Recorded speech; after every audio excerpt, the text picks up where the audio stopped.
I'm no good at taking good advice, and I'm self-careless, so don't tell me twice that lately I've been so stuck in my head that I forget just about everything my therapist said. Maybe I'm self-helpless. Maybe I'm self-helpless. Maybe I'm self-helpless. Maybe we are all self-helpless. Hey everyone, welcome to Self-Helpless. I'm Delanie Fischer, and today I'm chatting with Athena Trombly, who is part of our series called Subscriber Stories, where our listeners write in with a personal experience that they're willing to share with all of us on the podcast. Just a side note, I originally started this series thinking I would only do it for the summertime, but we received so many submissions. So I've actually been featuring these episodes throughout the entire year, as you may have noticed. So on that note, just a heads up that we will be collecting submissions for this series again in spring of 2025, and we'll feature you guys throughout the following year. So stay tuned for more info if you'd like to be considered as a guest. So Athena is telling us about her experience with having a brain tumor. She shares how she found out about it. She went in for a routine eye exam, and instead of them sending her off with some, cute new glasses, they instead told her that she needed emergency surgery, like basically that day. So Athena not only describes those moments for us, but she also talks about her surgeries and recovery, her experience with Scanxiety before and during checkups with her doctor, and just overall how this experience changed her perspective on life, including, religion and spirituality, the way it's impacted her approach to pursuing things she's passionate about. She talks about the upsides and downsides to this feeling of time urgency, basically, and also shares how long it's taken her to feel like she can trust that she's actually safe from this traumatic experience. So, whether you are waiting to have surgery yourself, or you're in recovery, or maybe you know somebody who is and you'd like some great advice on how you can support them through this, or you're like me and you appreciate hearing about experiences that give you an instant perspective shift and just a huge boost of gratitude, you will get a lot out of this episode. So, here is my conversation with Athena. So you wrote in about the fact that you've recovered from a brain tumor. So if we can go back in time a little bit, how did you find out about the tumor? How long ago was this? Anything that you want to share about that period of time? So basically, I went to get eyeglasses. I noticed that my right eye was losing a little bit of vision. Very, Okay. very slight. I think I was on a run one day and I just did the little eye test on a stop sign. I was like, huh. And so I went to the eye doctor, and at my appointment, the eye doctor was basically like, "You need to go to the ER immediately. Like, I need you to call your mom. I already called the emergency room. They know that you're on your way. I need you to go." And they didn't tell me why, because they couldn't be sure at the eye appointment. And from there, I had to have a CAT scan. They found the brain tumor. I had an MRI, they confirmed. So I guess they noticed at the eye appointment because my tumor was blocking my spinal fluid from flowing, so my octave nerve was super swollen and it was causing what's called hydrocephalus. And I had to have surgery immediately, basically. I actually was scheduled for like the next day, but they couldn't because they had another emergency come in. So I think I maybe had to wait like 2 nights, and then I had the surgery pretty quickly. It was very quick, and this was the first surgery, so I actually had 2. So, the first surgery was just to clear the spinal fluid from flowing. So, they basically just poked holes in my membrane, and it was in terms of brain surgery, it was very easy. I had the surgery, and I was out of the hospital within 24 hours. I was fine. I could walk around, I could eat normal, I could do pretty much all normal activities. I was just very tired, and they didn't think that the tumor would grow, so they didn't want to actually remove it. The hydrocephalus can kill you, so they wanted to just get that out of the way quickly, let the spinal fluid flow. They kind of assumed that the tumor had probably been there for a long time, so they just thought, "We'll just, poke the holes in the membrane and we'll watch it from there." So after that, I was, scheduled to have an MRI every single 3 months, and at the time, I was also moving to Germany. The day I had the surgery, I was supposed to have all my things be moving to Germany. Of course, we didn't have that happen at the time. It was with the military. My mom was in the military at the time, and she was going to be stationed there. And at the time, I was devastated because they actually retract her um, duty there, and they told her she can't go anymore, or that I can't go anymore, basically. Therefore, she wouldn't she wouldn't go if I wasn't going. Right. So I was devastated though because that was my dream. I really wanted to live overseas, and so we had to put in an appeal. And the neurosurgeon was very confident that my tumor had been there for so long that they genuinely didn't believe that it would grow. They were very confident in that. So the neurosurgeon actually gave a letter with my appeal to say, like, I'm safe to go overseas. It's fine. It's very unlikely that anything is significant is going to happen because there are a lot of people who do live with tumors for their lives, and they just live with it and it doesn't actually harm them or bother them. Yeah.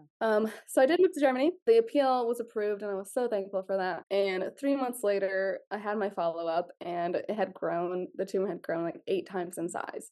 So Oh my gosh. very surprising for all of us.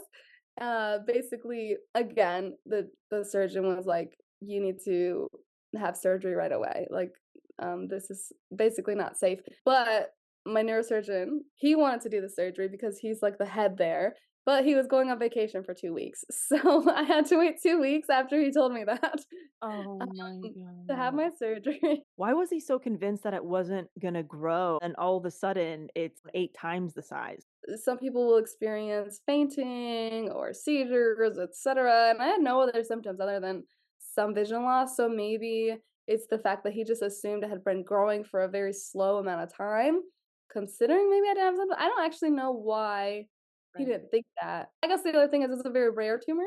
It's a tumor that only a handful of people have had, like ever. So I think there's not as much research on it. I have a hard time saying it, but it's rosette forming glioneuroma or something similar Okay. to that. I don't really believe in fate, but maybe it was fate to say that it wasn't gonna grow because then I was able to go to this surgeon in Germany who was like a top surgeon there. Oh, Uh, wow. but yeah, he went on vacation for 2 weeks, and I think that was probably one of the hardest things is just waiting, and there were a lot more risks. So with the first surgery, he was very casual about it. It was like he was kinda just like, "This is routine. Basically, Yeah. it's gonna be okay." He was just so confident that it was going to be okay that I Yeah. didn't really feel a lot of fear. I also had my entire family there, all of my aunts, my cousins, my grandma, my grandpa, my mom, like, I grew up there, so I had everyone I knew was able to be there, they were able to support me. And then I'm in this whole other country and I'm by myself. So it's well, my mom was there, thank goodness, Right. and my brother did fly in for the surgery, which was awesome, but, yeah, I was very much more alone. I didn't really have many friends yet. I had only been there for 3 months, so I was still Right. forming friendships. Um, there was a risk of, of course, dying. That's always a risk of brain surgery, but, also vision vision loss. There was a huge risk of double vision that would last long term. Oh, Um, yeah. Possibility of, limbs not working, like, all the tumors have like, depending on where they are, they're gonna affect you differently, and this one Right. would affect my eyes, and I think that was something I was very nervous about on top of course, worst case scenario. But I did have the surgery. As everyone can tell, I am alive. And that surgery was the back of my neck, pretty big scar. They took off like so much of my hair. I woke up and I was very uncomfortable. There was a lot more pain with that one. I also did have double vision for a while. It actually didn't last as long as I thought it would. It lasted for maybe a month or two. Thank Mhm. goodness. I was on steroids, so I gained a lot of weight. I couldn't sleep very well. It was a lot more difficult emotionally and physically. I was still able to ambulate, but not very great. I did have to it was very, very slow steps, but, Right. those were my surgeries. Would you be willing to take us back to the moments where you were waiting? First, when you waited 2 nights for surgery number 1 after just discovering you even had a brain tumor, then when you waited for 2 weeks knowing that it had grown. Anything you're willing to share about those moments and what was on your mind? So the first surgery, I think my thoughts were a lot more confident because the surgeon was so confident, and I think it also just happened so fast. I didn't have a lot of time to think about it. I also was just surrounded by people, like, so much that I was very distracted, so I had lots of people to talk to, lots of people were visiting me. I was so just busy with being able to conversate with people and be around people. So the first surgery, I think, I was definitely scared, but I didn't really process it completely, I don't think.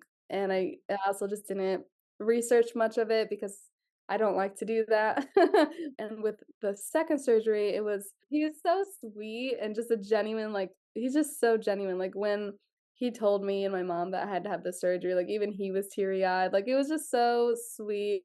Um, but he also, I think it's a little bit more difficult with a language barrier. So an example of that, I had my MRI there, and MRI technician didn't really know, you don't have to sign off on papers of the risks, and they read it off to you. And he said, with the contrast, all of your organs could harden and you could die.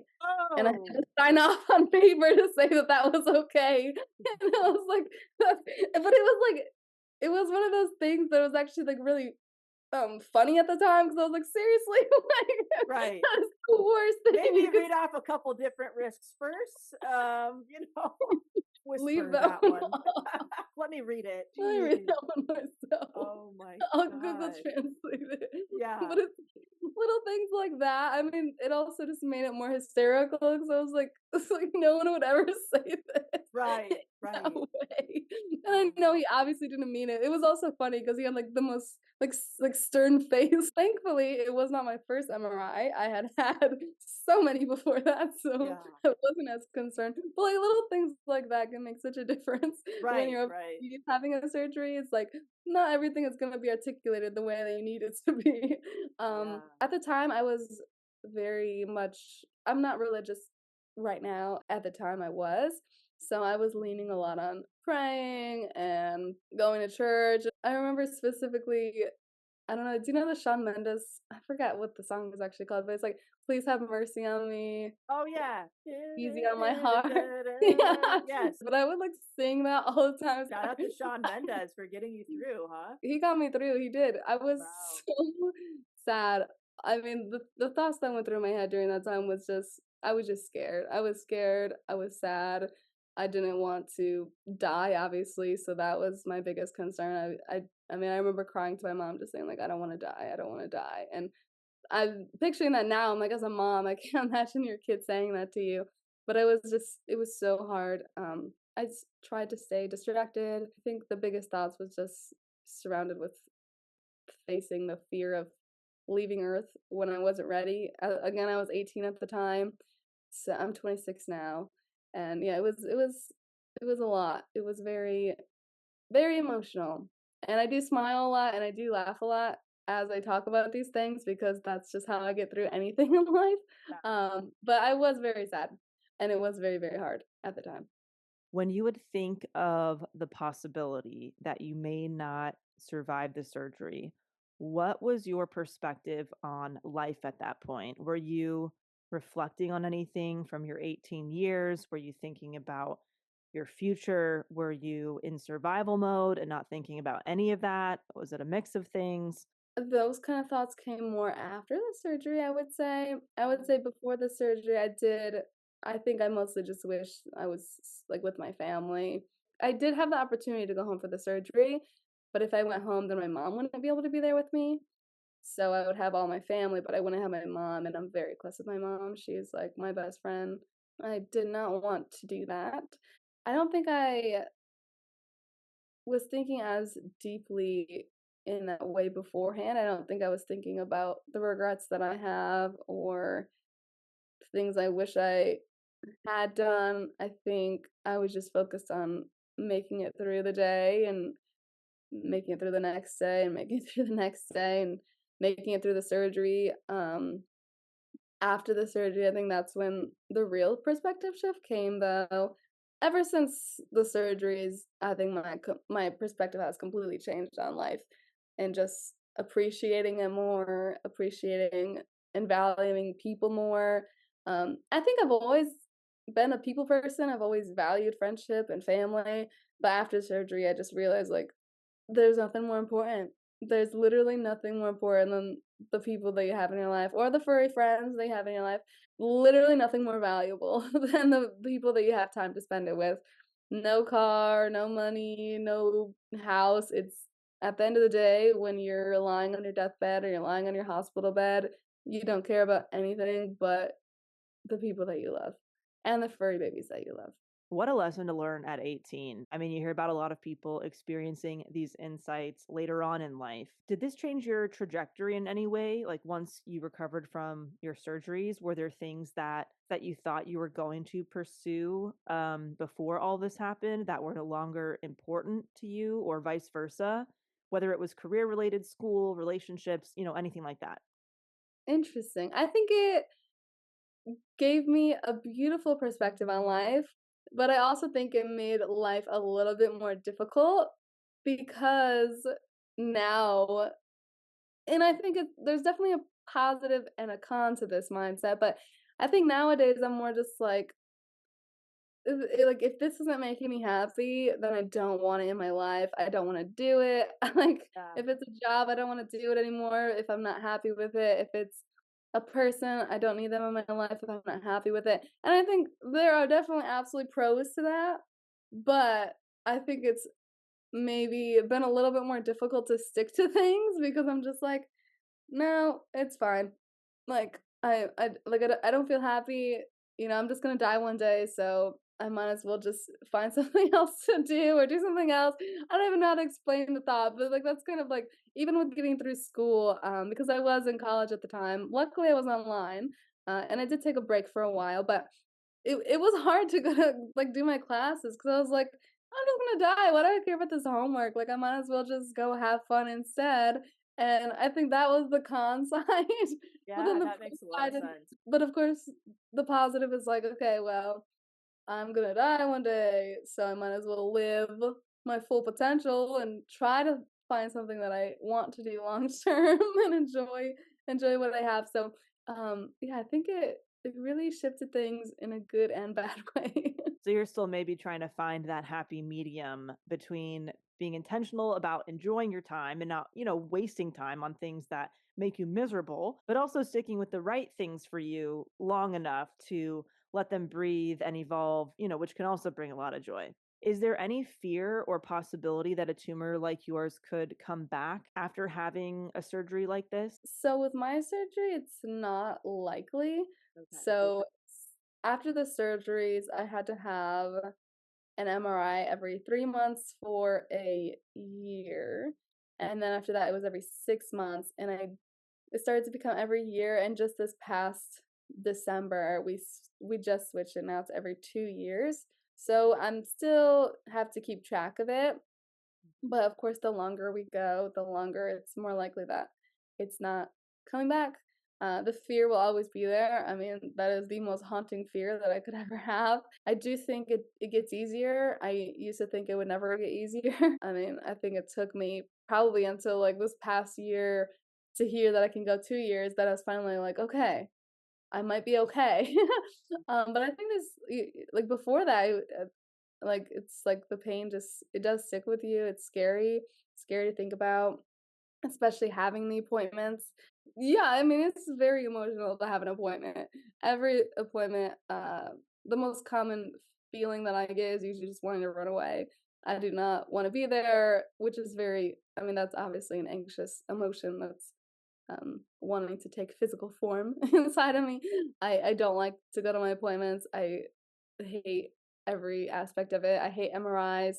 They bring up a lot of trauma. It's really hard to just be there and hear the beeping. I mean, I do cry every MRI. I'm just in that machine, just like, please, like, let me get out of here. I think the sounds just associate me with the moments and the surgeries and of just the moment, like being taken away. It definitely becomes easier. So if anyone's listening and you've had a tumor or you are dealing with that now, it does become easier. It's took a lot of years and therapy, um, and just kind of coming to terms with it. Also, I think it's something that will never be easy, but definitely the pain eases over time. It does help to just, like, get to know your surgeons a little bit as well and know that they're there for you, they're rooting for you, they're there to support you. I think one of the worst things about neurosurgeon appointments is that they look at the MRI, like, well, actually, this is for me. Not everyone has it. Sometimes they'll actually get a call back instead to like let them know what the results were. But I always schedule my like my doctor appointment with the neurosurgeon right after I have an MRI. But with that, they come into the room and they read the MRI in front of you. So like they're looking through the pictures, and sometimes they'll make noises or like hmm. And I'm like, what?" I Um, could you be a little bit more silent? I'd appreciate that. Um, they'll, like, share any concerns that they have, but that's also just not very comforting because what you wanna hear is, "You're totally fine, and you're totally gonna be fine for the rest of your life," but they yeah, can't say it. They yeah, have to tell you the concerns. So I've had right. scar tissue where my tumor was for, like, years. It's finally healing, which is good, but they didn't know if that was scar tissue or if that was a tumor. Like, they can't always know for certain. So for years, I was just waiting, like, "What is this?" Finally, he was able to say, like, "The scar tissue is pretty much cleared and everything looks good. Come back in 2 years." But that was, like, the first time in so long that I was like, "Okay, I might be okay." I'm curious about your thoughts on whether the Scanxiety you experience in anticipation, for checkups and during those visits, if that feeds this sense of urgency that you mentioned, because you are kind of forced to be aware of your own mortality regularly, in a different way than the norm, right? So I wonder how that feeling will be impacted as the time in between your visits increases. Like if that urgency reduces, the longer you're able to go without a checkup, do you think the doctor visits trigger that sense of urgency for you? It definitely has. And again, I think there's pros and cons to that. Right. Um, there's a really good speech where he talks about mortality motivation, and I wish I remember the name, but it's a really great one. And yeah, I definitely feel that where I'm just like, I just wanna do all of the things all of the time. Anything that, like, I'm invited to, I'm like, "I have to do it." Like, I have to be with my friends. I have to do these things even though I'm tired or I'm exhausted or whatever. It's like, on to the next thing, on to the next thing, on to the next thing. Yeah. Um, and I do recognize it a little bit that it's not always what I need. That is how I feel. I'm just like, well, you get one life, might as well go do this and go do that and do this and do that. And the pro is that I'm definitely spending lots of time with people that I love. The con, sometimes I could rest a little bit. That would be probably ideal. Sure, sure. Get a How have little bit. you started to try to find that balance between like, all right, I feel the YOLO kicking in, but I also know I need to rest. Like, what have you been doing to maybe as you become more aware of it, like anything that you've implemented around that? Therapy can help. Yep. They're great to talk to. If you can find a good therapist, it's awesome to have someone to talk to about things like that. But otherwise, I think just being more aware of my social battery and also like there's another saying, it's like if you don't rest, your body is going to rest for you. Mm. And my body sure does rest for me when I need to. Well, oh god, I love that quote where it's like, if you don't take time for your wellness, you'll be forced to take time for your illness or something. Yeah, that's also Yeah. a great one. Yes. And I imagine for you, of course, for everybody, but for you especially because this has happened in your medical history and that rest is extremely important and preventing burnout and prioritizing your health, but also the feeling of wanting to do as much as possible with the time you're given makes so much sense and it just seems like a pretty tough internal battle. It is a tough internal battle, you're correct. The older you get, you also just realize, like, you can't do everything, you don't have to do everything. I think part of it is age in terms of just, like, when you're the younger you are, you definitely feel a lot more FOMO than I think you feel when you get older. I don't know, maybe it's not for everyone, but I think the older I get, Yeah. I'm just it's okay if I don't see them. It's okay if I don't go to this thing, like, Absolutely, I resonate there's with gonna that be big other time. Yes. Yeah, I'm sure you felt that, like, when you're younger, it's just like, go, go, go, go, go, go, go, all the things, and then it's kinda just like, "No, like, I'm okay." I don't even really wanna do that. I just wanna see you guys, but do I really need to go? No, like, I'll be fine, I'll survive. Right. So I think more of it's probably just age. I think it's a natural I'm assuming it's a natural thing that people eventually get to. Totally. Yeah, Yeah. I think so. I mean, I'm 34 and I feel like it's just it keeps growing, you know? They're like because like the FOMO could go both ways. Right? Like, okay, I feel like I should go out and do that thing, but also then I would be missing out on my me time or my comfort time or my rest. And I don't want to miss on, miss out on that because that could lead to me missing out on more shit if I'm not feeling good. So I guess That's good. you could flip FOMO and YOLO and all the O's on its head, right? When you found out about the tumor and, you're having your surgery dates and things like that, did you tell your friends about it? Did you not share things until afterwards? What was that like, telling people what was going on? I did share it with most people. At the time, I was more of a Facebook gal, so I definitely put it on the Facebook and let people know. Well, the second surgery, actually, my mom posted about it and she just tagged me because I was like, I don't want to talk to anybody. I'm Mm. someone who, when I'm sad, I usually just retract. I don't like to talk to people. I don't really like to see people. I just like to be completely alone. And I recognize that that's not always the best, but sometimes I need at least some time to just be completely alone, completely isolated, like a day or two. After that, it's usually good to have some peopling. But yeah, I let the people know that I was closest to, and then I had my mom post about it and just have people send their love. And it was, people were very supportive both times. So that was lovely. I mean, I had amazing support system online. Everyone was sending lots of love. And I think when it comes to anything significant that happens in your life, whether it's a brain tumor or something hard that goes on in your life, there's also people who don't say the right things at the right time, and that can be hard. Um, Mhm. so, like, Would you be able to give some examples of that, Athena, if you're comfortable with it? yeah, that's totally fine. Everyone's probably heard variations of this one saying that it's very common, but I think personally, when you're going through something traumatic, it is very insensitive to say everything happens for a reason. Oh, Because yeah. I was told that many times, and when you're in the midst of something so hard and emotional and depressing. Like, you don't want to hear everything happens for a reason or God has a plan. Because in my head, I'm like, well, fuck you. Like, seriously, what Right. plan does he have for me? Like, he's giving me a brain tumor? Where's the plan? Right. How would you like that if that was God's plan for you? I don't want it. And Right. everything happens for a reason. What the fuck is the reason? There's no reason. I think in my mind, everything just happens. There's no reason. Things just happen. Bad things happen to good things happen to bad people. Things just happen. Such is life. It is as it is. But I think it's very insensitive to tell anyone that. I think it's something that's great that you can tell yourself. So, if you had something bad happen and then something good happens, fine, tell yourself that. Everything happens for a reason. Something good is coming if that motivates you. But I think to say it to another person, especially when they're going through such a hard time, is just so it doesn't feel good to hear.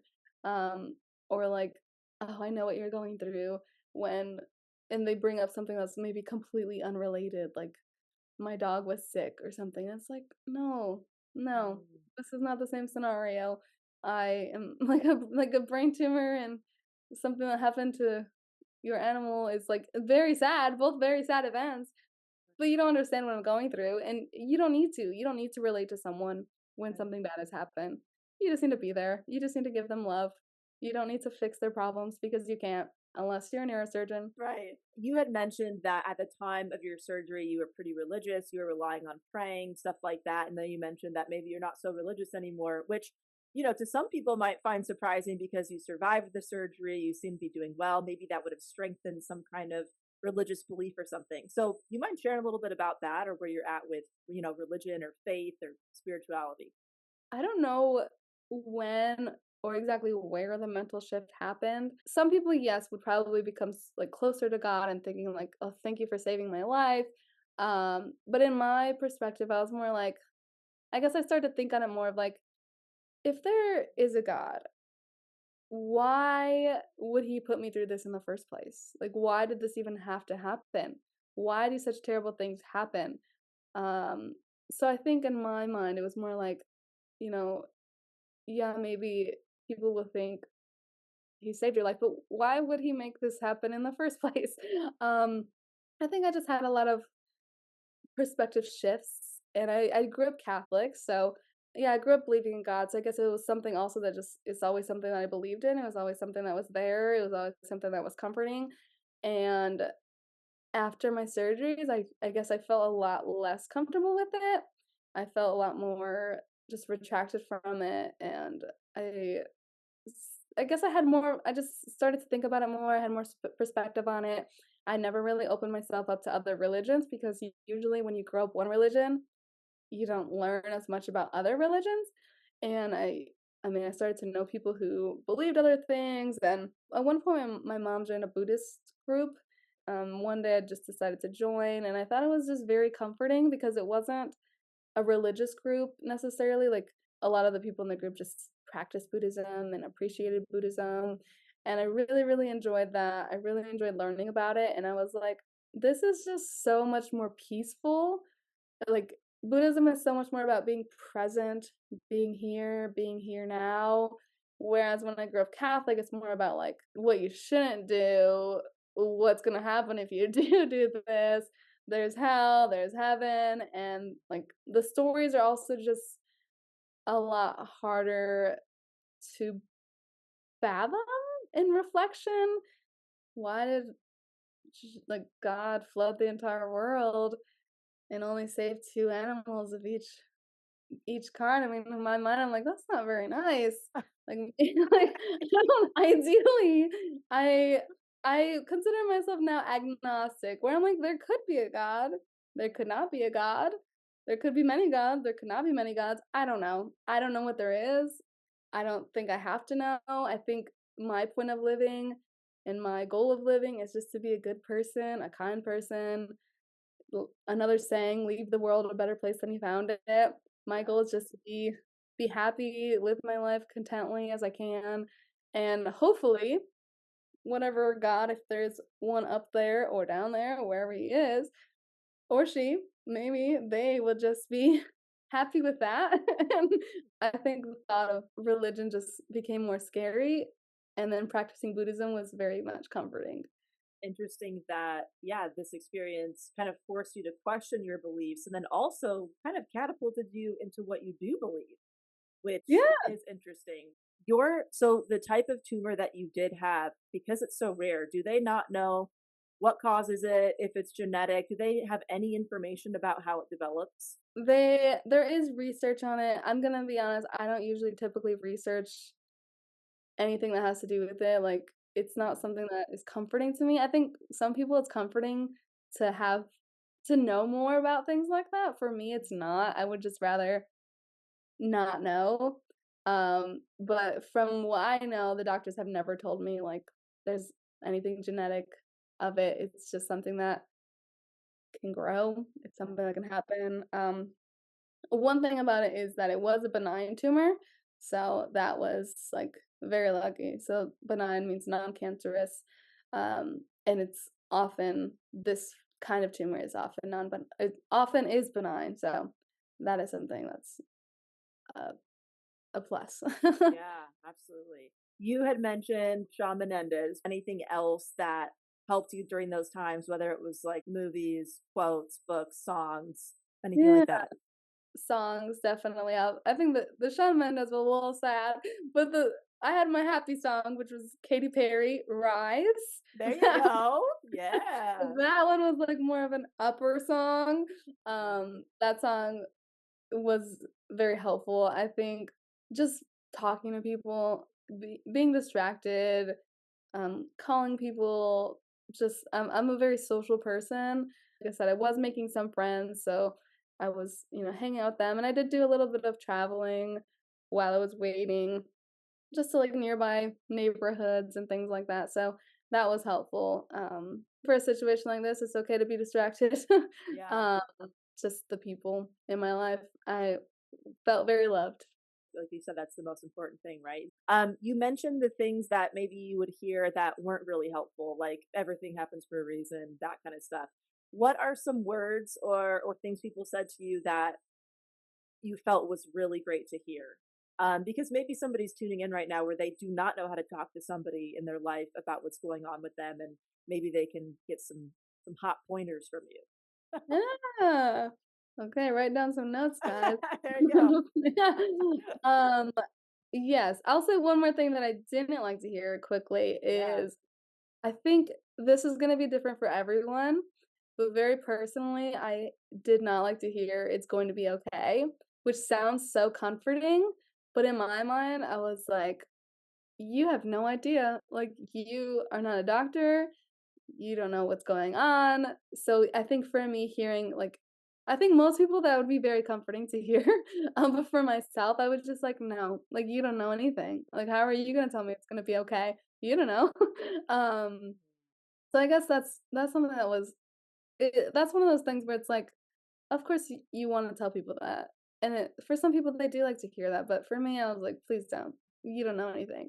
But some things that were comforting was just people being there, like, "I love you. I'm here for you. You know, what can I do for you?" Or just not even asking, because I think anytime you're going through something, I think anytime someone says, like, "What can I do for you?" or "Is there anything I can do for you?" It's very common just to say, like, "No, like, I don't I don't need anything." No, like, very rarely is someone gonna say, "Yeah, here's a list of things I need you to do for me." When you're going through a hard time, like, that's the last thing that's on your mind. I think just people doing things is so beautiful, like, um my mom was, she had more friends at the time because she was actually working on the base, so her friends, like, brought me cookies and, people mailed me things like flowers and, um, just, like, offering to, bring over dinner or just saying, "I love you, I'm here for you." Um, I think that's the best thing to do is just be there, be there, ask them, like, "Do you wanna talk about it, or do you want a distraction?" Let them decide rather than just, deciding for them. I think it was really great for people to do that. Just be there. Just say, "I'm here. I I'm here to support you. I'm here to love you, and we can talk or we can do nothing at all. I can leave you alone or I can be here with you." Just letting it be up to me was really nice. And there was a lot of people who just gave me love, and that was good. That was what I needed. Amazing. Is there anything that we didn't cover that you would like to share? And maybe it's, what you might want to tell somebody who's really resonating with what you're saying. Maybe they're going through something similar or about to. Anything at all. It's hard, and that's okay.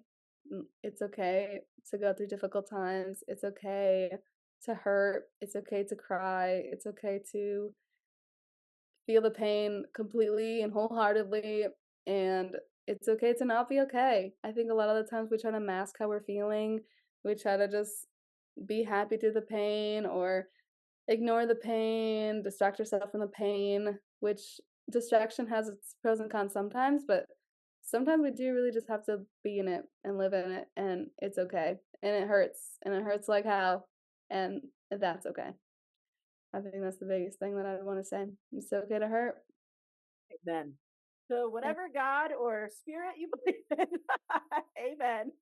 Amen to Um, some. Athena, thank you so much for sharing all of this. Is there a certain resource you want to direct people to, or where can people find you if they'd like to thank you for your episode and all that good stuff? Yeah, I'm most active on Instagram, so I am just Athena on Instagram. or Athena Trombly. And there's lots of resources when it comes to brain tumors, brain tumor awareness, brain tumor associations, and there's, I'm sure, lots of local ones depending on where you live, of course, but finding a support group can be very beneficial. So finding a support group or finding just someone to talk to. If you want to reach out to me, you're more than welcome to. It's taken a long time for me to feel comfortable talking about these kinds of things, but I'm so much more comfortable now, and I've realized now just how important it is to have a support group, especially one who understands what you're going through. So, Such great advice. Well, thank you so much. All right, everyone, feel free to send Athena a message thanking her for being on the podcast today. Like she mentioned, you can find her on Instagram at I am just Athena. And I just want to give a quick update. First of all, thank you so much for the thoughtful messages I received the past week or so about the fires happening in Los Angeles. I got messages on, the Self-Helpless Instagram account. I got emails and messages through my website. And just to let you know, myself, Cam, and our dogs, Maverick and Goose, are safe. My family and friends are safe, those who did receive evacuation warnings and those who chose to leave voluntarily. And then as of today, or right now, during the time I'm recording this, our house is no longer in a red flag warning zone. So we no longer have to be on alert for a potential evacuation warning. So yeah, just wanted to update you. I wasn't able to answer everybody's messages personally. And so I wanted to tell you on the podcast, but thank you for these messages. I mean, it's really meant a lot that you were thinking of us. And yeah, I mean, I really do just continue to be surprised by the community of Self-Helpless and how, most of us have never met in real life before, but we do share this connection, and I just really, really appreciate it. So anyway, I'm giving you a big air hug right now through my computer, and I hope you're all doing as well as possible today, and I will talk to you soon. Love ya. Bye. So glad you tuned into Self-Helpless. If you felt supported by this or past episodes, there are a couple ways you can help the show. Feel free to share it with a friend who may enjoy the variety of discussions we have here. Also, you can become a monthly or annual supporter of the podcast on Patreon at patreon.com/selfhelpless. That's where you can pitch and vote on topics, submit questions for special guests, or be a silent supporter and not participate in any of that. 100% of Patreon and merch proceeds go directly to operating expenses that not only keep the show going through thick and thin, but also keeps it accessible to all with minimal ads. If you want to show a little extra lovin', you can leave an Apple Podcast review or send an email to share how Self-Helpless has impacted you. All of this info and more goodies can be found at selfhelplesspodcast.com. All right, love you big time, and thank you so much.